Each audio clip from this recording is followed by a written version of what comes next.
සුබ දවසක් ඔයාලා හැමෝටම.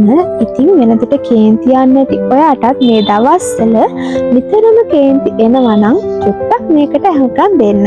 පරිසර උෂ්ණත්වය වැඩි වෙනකොට ස්ට්‍රෙස් හෝමෝන ලෙවල් එක වැඩි වෙනවා. ඉතින් මේ ස්ට්‍රෙස් හෝමෝන ලෙවල් එක වැඩි වෙනකොට අපේ මනස ඉතා ඉක්මනින්ම නොසන්සුන්තාවයට පත් වෙනවා. නොසන්සුන් මනසක් එක්ක වැඩ කරනකොට අපිට නොදැනීම පුංචි පුංචි කාරණාවල් වලට තරහ එන අවස්ථා වැඩි වෙනවා.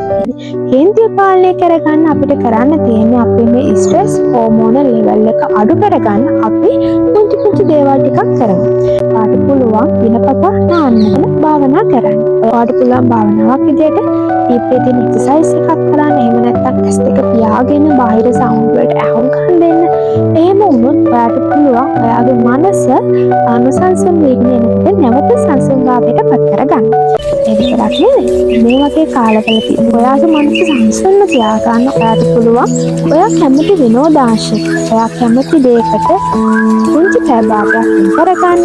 ඒ වගේම මේ දවස්වල වැඩිපුර සින්දු අහන්න, නටන්න, අපේ ආගම වඳින්න, ඒකත් එක්ක පුටක් ජීවත් වෙන්න පුංචි කාලයක් මේ දවස්වල වෙන් කරගන්න. ඔයා රාජකාරී නිරත වෙනකොට හරි ඔයා නිවසේ වැඩ කරනකොට හරි පුංචි ප්ලෑන් එකක් මේ දවස්වල තියාගන්න. එහෙම වුණාම ඔයා ස්ට්‍රෙස් වෙන එක අඩු කරගන්න ඔයාට හැකියාව තියෙනවා. එන්නම් පරිස්සමින් ඉන්න ආදරේ හැමදාමත්